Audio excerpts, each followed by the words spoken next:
Tyra. Tyra? Yes. Hi. I'm Sabrina. Nice to meet you. Nice to meet you. So first, You can, if that's okay with you. the first thing I try to do is locate a person's dominant line, and that would be the headline or the heart line, how someone kind of rules their decisions and what kind of inspires them and rules their life. And when I look at yours, I definitely see your heart. You're a very emotional person. Okay. Okay. Furthermore, you're very sensitive too. Are you an empath? Is that? Do you know what that is? Oh, Yes. it's someone who can sense energies of people around them in an environment. People. Yes. Oh, exactly. That's an empath. Okay. Perfectly. Okay, wonderful. Well, I can tell that. I hate to let go of your hand, but I have to hold the camera. But I can tell that by the lines in this area here in your thumb. Okay. Okay, they're crisscrossed. A lot of regular, if they were your own emotions, they'd be in one kind of linear pattern, but yours kind of crisscross. So you're picking up everybody's emotions, and then you do kind of bottle that in, by the way. You have to find a way to purge, and it's like, what's that word called when you transform like negative into positive, you know? You're kind of like a transformer for that. Okay. You know, so definitely your heartline rules. I see here with all these obscurities that you had a lot of trouble in love, probably the first few times you fell in love, or the very first time. But what's interesting is that it carries on, it gets deeper, almost like either you learn to love yourself or you found the love of your life. I have no idea.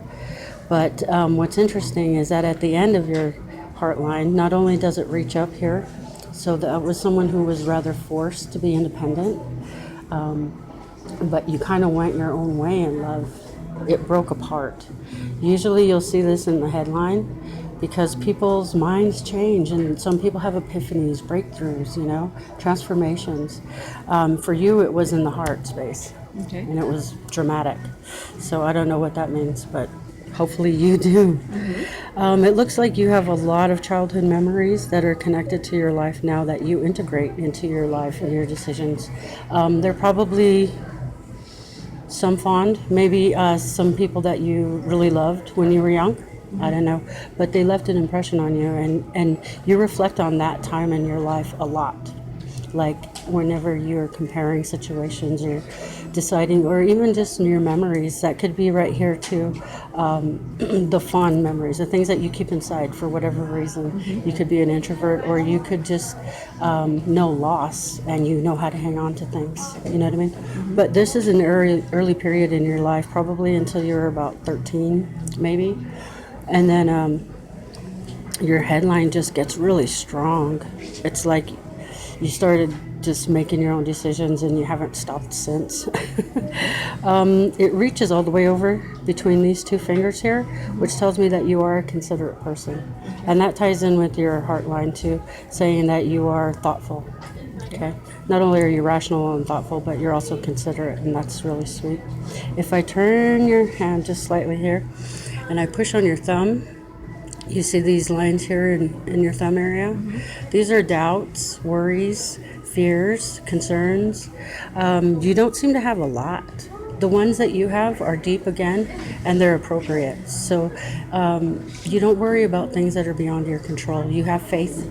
You probably pray. You have, you know, an optimistic attitude, and that helps a lot, because otherwise you'd be a nervous wreck with all these emotions here running rampant.